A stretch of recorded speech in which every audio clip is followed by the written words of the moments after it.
উত্তরবঙ্গ ও দক্ষিণবঙ্গের অন্যতম সংযোগকারী পথ সিউড়ির তিলপাড়া ব্যারেজ আজ ভয়ঙ্কর অনিশ্চয়তার মুখোমুখি।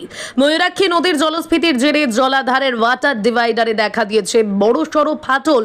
ছোট ছোট চিড় ধরে শুরু হওয়া বিপদ এখন মারাত্মক আকার নিচ্ছে।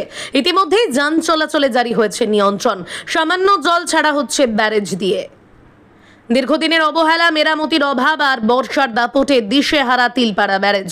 এমন পরিস্থিতিতেই জোর কদমে চলছে মেরামতির কাজ, কিন্তু বাধা হয়ে দাঁড়িয়েছে লাগাতার বর্ষণ ও ঝাড়খণ্ড থেকে আসা অতিরিক্ত জল।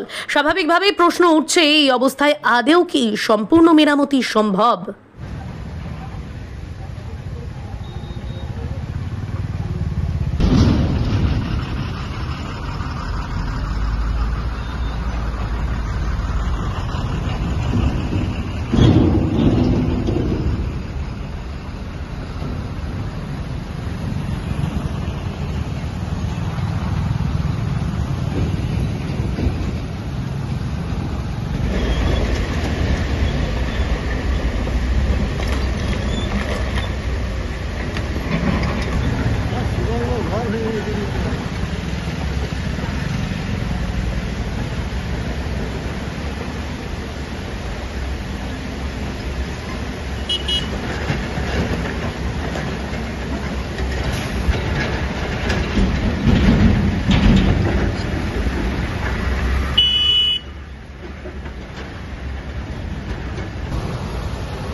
যে বিষয়টা এডুকেশন ডিপার্টমেন্টের ব্যাপার, ওখানকার আধিকারিকদের সঙ্গে আমাদের কন্টিনিউ যোগাযোগ চলছে এবং ওখানে অলরেডি ইঞ্জিনিয়ার আছেন, তারা কি উপায়ে ওটাকে মেরামত করা যায় সেই ব্যবস্থা তারা করছেন।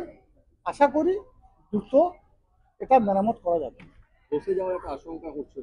আশঙ্কা এই জন্য, দেখুন, তিলপাড়া ব্যারেজটা নির্মাণের কাজ চলছে, সেই সঙ্গে সঙ্গে প্রাকৃতিক বিপর্যয়, প্রতিনিয়তই বৃষ্টিপাত হচ্ছে, বৃষ্টিপাতের পরিমাণ বাড়ছে এবং অন্য রাজ্য থেকে অর্থাৎ ঝাড়খণ্ড থেকে প্রচুর পরিমাণ জল আসছে।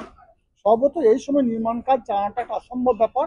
তৎসত্ত্বেও আমাদের যারা নির্মাণ কাজ করছেন তারা কন্টিনিউ কাজ চালিয়ে যাচ্ছেন। যদিও কোথাও ফাটল দেখা দিয়েছে, সেটা মেরামতের চেষ্টা করা হচ্ছে, আশা করি মেরামত হয়ে যাবে।